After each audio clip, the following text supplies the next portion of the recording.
દરમિયાન કોંગ્રેસના લોકસભાના ઉમેદવાર નરેશભાઈ મહેશ્વરી અને કોંગ્રેસના અગ્રણી રવિન્દ્રભાઈ ત્રવાડી પટેલ ચોવીસીની મુલાકાતે આવ્યા હતા. તેમણે આ વિસ્તારમાં વિવિધ લોકોને મળીને મતદાન અંગે તેમની પાસેથી માહિતી મેળવી હતી. ખાસ કરીને લોકોમાં કેવો ઉત્સાહ છે તે જાણવા તેમણે પ્રયાસ કર્યો હતો. કોંગ્રેસના અગ્રણી રવિન્દ્રભાઈ ત્રવાડીએ આ અંગે ચંચળ ન્યૂઝ સાથે વાત કરી હતી.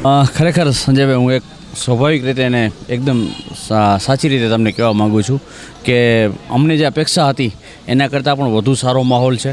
અત્યારે પટેલ ચોવીસીના ગામોમાં હું અને અમારા ઉમેદવાર ભાઈ શ્રી નરેશભાઈ મહેશ્વરી જ્યારે ફરી રહ્યા છીએ, લોકોનો જે ઉમળકોને આવકાર મળે છે. આપ જોઈ રહ્યા છો અત્યારે પણ નરેશભાઈ અત્યારે પટેલ યુવાનો સાથે અત્યારે સુખપરમાં અમે ઊભા છીએ. તો અમને જે અપેક્ષા હતી અથવા તો અમને જે અમારા મનમાં જે એક પેલો કંઈક ડર હતો એ ડર અહીંયા આવીને નીકળી ગયો છે.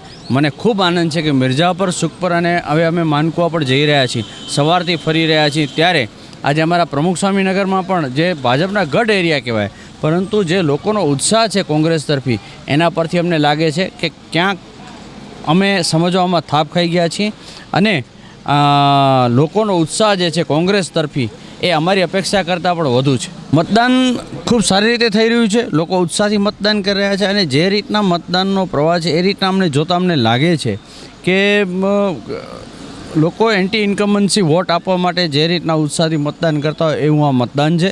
અને મને પૂરી ખાતરી છે કે કચ્છ લોકસભાની સીટ ઘણા વર્ષો પછી કોંગ્રેસ ફરી જીતવા જઈ રહી છે.